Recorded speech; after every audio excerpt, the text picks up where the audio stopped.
আৰু এতিয়া মই কথা পাতিব বিচাৰিছোঁ আমাৰ কাপোৰপুৰী থান পৰিচালনা সমিতিৰ সভাপতি এয়া বৰদেউতা আছে দেৱদ্য আদি শিৱৰ থানত অৰ্পণ কৰে আৰু তেতিয়া মহাদেৱ শিৱ সন্তুষ্ট হৈ বৰ দিয়ে তেওঁলোকে বোৱা কটাত পাৰ্গত হয় আৰু সন্তানহীনা দম্পতীয়ে কাপোৰপুৰী থানত ভোগ নৈবেদ্য সোণৰ ফুল ৰূপৰ ফুল আদি অৰ্পণ কৰি তেওঁলোকে সন্তানৰ মুখ দেখা পাইছে। নমস্কাৰ আৰু আকৌ এবাৰ মোৰ ইউটিউব চেনেলটোলৈকে আপোনালোক সকলোকে জনাইছোঁ ৱেলকাম। আজি মই আপোনালোকক কি ভিডিঅ' দিবলৈ গৈ আছোঁ হয়তো থাম্বনেইল দেখি গমেই পাইছে। হয়, আজি মই আপোনালোকক এনেকুৱা দুটি জেগাত লৈ যাম। সেই জেগা দুটিৰ বিষয়ে হয়তো আপোনালোকে বহুতবাৰ শুনিছে, হয়তো কিছুমান আহি পাইছে বা হয়তো কিছুমানে আজিলৈকে আহি পোৱা নাই। যিসকলে আহি পাইছে তেওঁলোকে হয়তো তাৰ ইতিহাস নাজানে আৰু সেই জেগা দুটিৰ ইতিহাসৰ বিষয়ে মই আজি আপোনালোকৰ ওচৰত অৱগত কৰিবলৈ চেষ্টা কৰিম। জেগা দুটি হৈছে ধলপুৰ আৰু কাপোৰপুৰী থান। ধলপুৰৰ সৌন্দৰ্যৰ বিষয়ে কৈ আপোনালোকক মই শেষ কৰিব নোৱাৰোঁ যেতিয়ালৈকে আপোনালোকে নিজ চকুৰে আহি সেয়া উপভোগ নকৰে। আৰু কাপোৰপুৰী থানৰ মহিমাৰ বিষয়ে মই কি ক'ম জনাই জানেই। মই কোৱা শুনিছোঁ যে যিসকলৰ সন্তান নাছিলে তেওঁলোকে কাপোৰপুৰী থানত আহি পূজা দিয়াৰ পিছত তেওঁলোকে সন্তানৰ মুখ দেখিব পাইছে। এয়া মোৰ কথা নহয়, এয়া স্থানীয় ৰাইজৰ কথা। মই শুনি অহা কথাবোৰনো কিমান সত্য সেই বিষয়ে জানিবৰ কাৰণে আজি মই নিজে যাম, নিজে গৈ আজি কাপোৰপুৰী থানৰ স্থানীয় ৰাইজৰ লগত কথা পাতিবলৈ চেষ্টা কৰিম, তাৰ গোটেই ইতিহাসখিনি ল'বলৈ চেষ্টা কৰিম। আৰু সেয়াই নহয়, ধলপুৰতো এখন ভীম কৈছিলে নেকি, ভীমৰ ঢাল আছে। সেই ঢালখনত যিকেইটা ঘৰ আছে সেই গোটেইকেইটা হেনো একে উশাহতে কাউণ্ট কৰিব পাৰিলে মনৰ আশাও পূৰণ হয়। গোটেই কথাখিনিনো কিমান দূৰ সত্যতা আছে সেয়া জানিবৰ কাৰণে আজি মই নিজে যাম, চেষ্টা কৰিম আপোনালোকক তাৰ ইতিহাস দিবৰ কাৰণে আৰু মই নজনা কথা অলপ জানিবৰ কাৰণে। আশা কৰিছোঁ আপোনালোকে ভিডিঅ'টো স্কিপ নকৰাকৈ শেষলৈ চাই থাকিব। অকণমান দীঘলীয়া হ'ব বাবে মই দুটা পাৰ্টত ভিডিঅ'টো আপোনালোকক দেখুৱাবলৈ চেষ্টা কৰিম। আজি প্ৰথম পাৰ্টটো হয়তো আপলোড কৰিম, আপোনালোকে ভিডিঅ'টো চাই কেনেকুৱা পায় প্লিজ মোক জনাব। যদি কিবা মোৰ ভুল হয়, যদি কিবা শিকাবলগীয়া থাকে, ক'বলগীয়া থাকে, প্লিজ আপোনালোকে মোক কমেণ্ট কৰি জনাব। তেনেহ'লে ব'লক আজি ভিডিঅ'টো আৰম্ভ কৰোঁ। Time is barely on our side. I don't wanna waste what's left. আমি আহি পালোঁ এয়া মন্দিৰ, কাপোৰপুৰী মন্দিৰ। আমাক সোমাই আহোঁ ভিতৰলৈ।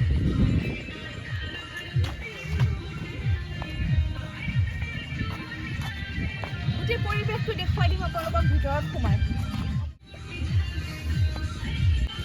এতিয়া চাকি লৈছোঁ, প্ৰথমতে চাকি দি লওঁ ভিডিঅ' বনোৱাৰ আগতে, কাৰণ প্ৰথমতে পূজা মেইন, ভগৱানৰ ওচৰত চাকি দি লওঁ, তাৰপিছত দেখুৱাম গোটেইবোৰ। প্ৰথমে মই চাকি জ্বলাই ল'লোঁ আৰু এয়াই হৈছে কাপোৰপুৰী থান। ব'লক আপোনালোকক কাপোৰপুৰী থানৰ গোটেই চৌহদটো এবাৰ ভালদৰে দেখুৱাই দিওঁ।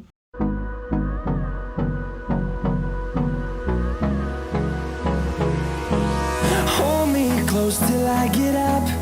Time is barely on our side. I don't wanna waste what's left. The storms we chase are leading us, and love is all we'll ever trust. Yeah, no, I don't wanna waste what's left. And on we'll go, through the wastelands, through the highways, till my shadow turns to sun rays. And on we'll go, through the wastelands. Wish কৰিলোঁ আৰু কিবা কিবি। ব'লক এতিয়া আমি ইয়াৰ ইতিহাসৰ বিষয়ে অলপ জানিব চেষ্টা কৰোঁ। আৰু এতিয়া মই কথা পাতিব বিচাৰিছোঁ আমাৰ কাপোৰপুৰী থান পৰিচালনা সমিতিৰ সভাপতি এয়া বৰদেউতা আছে। বৰদেউতা আপোনাৰ নামটো আপুনি কৈ দিয়কচোন চিনাকিটো। নমস্কাৰ, মোৰ নাম শ্ৰী ঘনকান্ত মেধি, কাপোৰপুৰী থান পৰিচালনা সমিতিৰ সভাপতি। হয়, আৰু আপোনাৰ পৰা বৰদেউতা জানিব বিচাৰিছোঁ মানে কাপোৰপুৰী থানখনৰ উৎপত্তি কেনেকৈ হৈছিলে বা গোটেই থানখনৰ ডিটেইলছটো আপুনি আমাক জনাব নেকি? অসমৰ ৰাইজে জানিব বিচাৰিব। হয়, মই ক'ব বিচাৰিছোঁ কাপোৰপুৰী থানখন এখন ঐতিহ্যপূৰ্ণ শক্তিপীঠ থান এখন।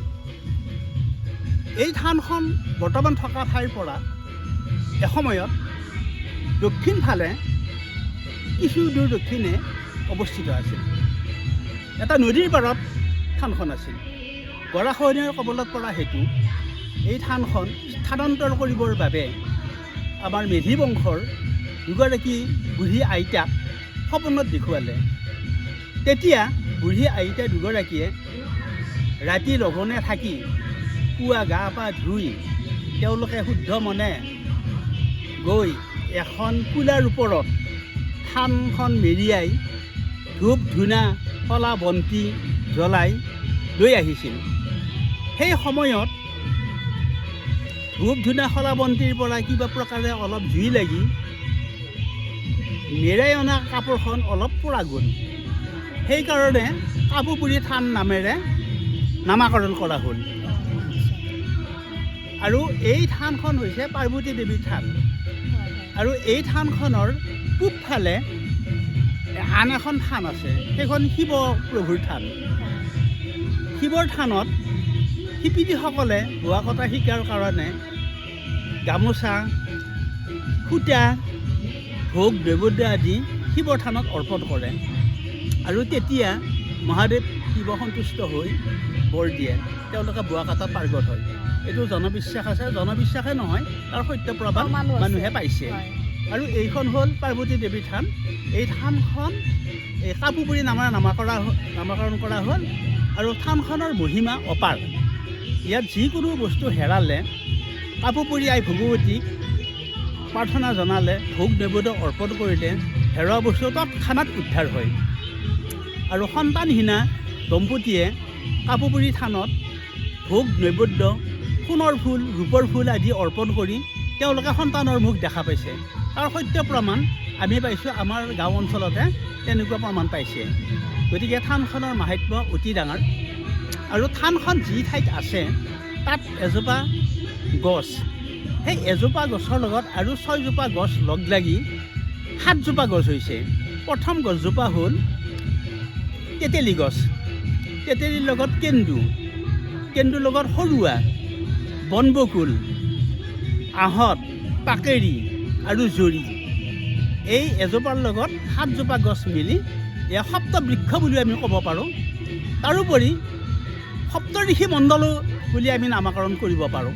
কাৰণ ঋষি 7গৰাকী মৰীচি, বশিষ্ঠ, অংগীৰা, অত্ৰি, পুলস্ত, পুলহ, ক্ৰতু, এই 7গৰাকী ঋষি সপ্তঋষি মণ্ডল বুলিও আমি অনুভৱ কৰিব পাৰোঁ। আৰু এটা বৈশিষ্ট্য কাপুপুৰী থান ভগৱতীয়ে তেওঁ ঘৰ নালাগে, তেওঁ গাছৰ তলে ঘৰ। সেইকাৰণে মন্দিৰ বনোৱা নাই। এইটো মন্দিৰ বনোৱা নাই। আৰু ইয়াত এই বলি বিধান সেইবিলাক ইয়াত নচলে। মানে ইয়াত অন্য পূজা পাতলো ইয়াত নাই। মানে ইয়াত ভোগ নৈবেদ্য আদি অৰ্পণ কৰে আৰু তেওঁলোকে সুফল পাই আছে।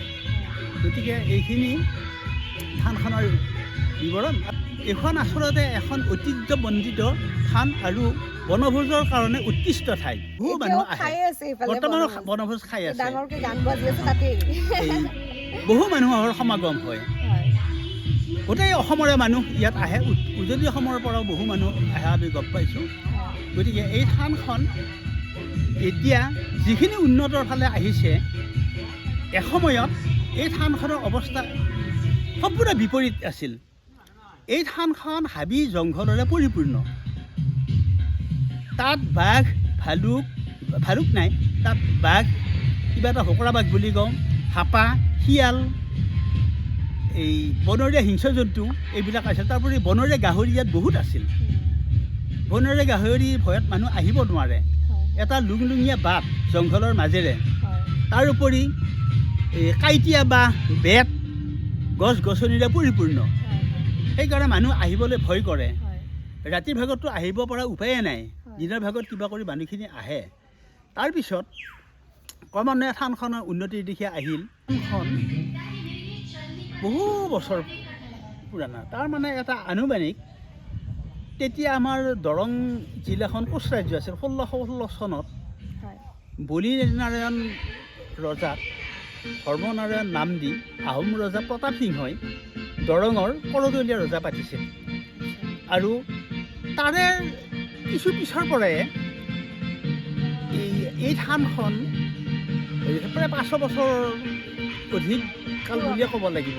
এতিয়া আৰু এটা কথা বৰদেউতা জানিব বিচাৰিছোঁ মানে গোটেই থানখনৰ কিমান বিঘা মাটি জুৰি মানে আছে মানে কিমান বিঘা এই থান মাটি এতিয়া বৰ্তমান থকা থানখনত যিখিনি মাটি আছিল প্ৰথম সেইখিনি মাটি আছিল কিন্তু আমি পাছে ধৰ মেধি বংশৰ এই ঠাইত আমাৰ অতি পূৰ্বত ইয়াত বাসস্থান আছিল আৰু আমাৰ মেধি বংশৰ মাটি মানুহে বহুখিনি দান বৰঙণি আগবঢ়োৱাত আৰু যাৰ মাটি দান দিবলৈ ওচৰৰ সুবিধা নাই তেওঁলোকে একঠা আধা কঠা মাটিৰ মূল্য তেওঁলোকে দান আগবঢ়াই তেওঁলোক ধন্য হৈছে আৰু আমাৰ থানখনৰ বহু উন্নতি হৈছে আৰু বৰ্তমান আমাৰ 14 বিঘা মাটি লৈ 5 লাখ মাটি কম প্ৰায় 14 বিঘা মাটি এইখিনি আমাৰ বৰ্তমান আমাৰ মাটি আমাৰ পোৱা হৈছে থানখনৰ মাটি এইখিনি আমাৰ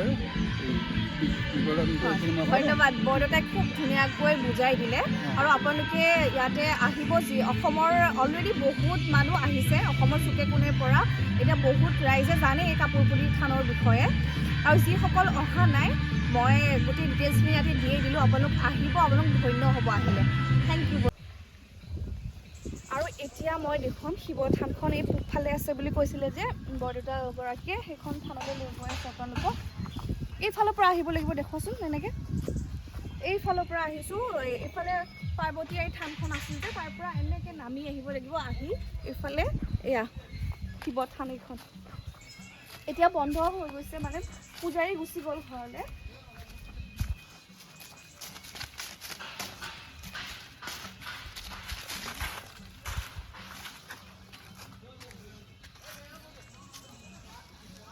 আৰু এয়া শিৱ থানৰ পৰা এনেকৈ আহি এয়া হৈছে পিকনিক প্লেচ ইয়াৰ ফালে খুব ধুনীয়া নদী এটা আছে গান বাজি আছে জানেনে মানে বহুত মানুহ আহিছে যে পিকনিক খাবৰ কাৰণে চাৰিওফালে গান বাজি আছে এয়া এই বাইক ষ্টান কৰি আছে এইফালে বাইক দে কৰা কৰা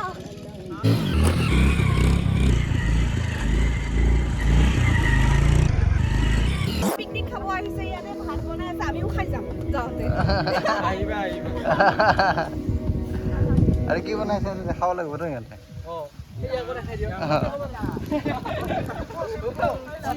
দেখুৱাইছো খুব ধুনীয়া লোকেশ্যন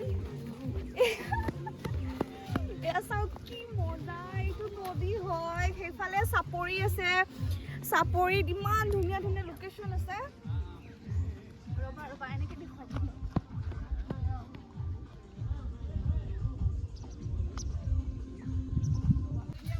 ইয়াতে আকাশে বতাহে গানটো শ্বুটিং কৰিছিলে এইখন দলংখন দেখাই দিয়া আহিব নাহে সেইফালে পিকনিক খাবলৈ আৰম্ভ কৰিছে মানুহবিলাক আহিছে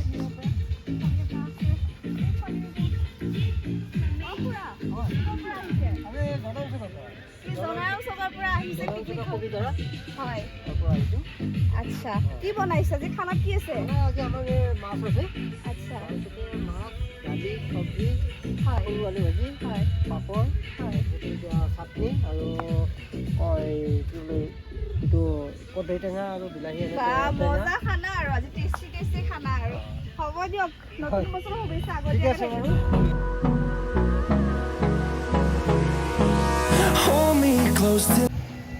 ইয়াতে হ'ল কাপোৰপুৰি থান দেখুৱালোঁ আশা কৰিছোঁ আপোনালোকে চাই ভাল পালে আৰু এইবাৰ এটা বেলেগ মন্দিৰলৈ লৈ যাম সেইটো যে আৰু ধুনীয়া লোকেশ্যন ব'লক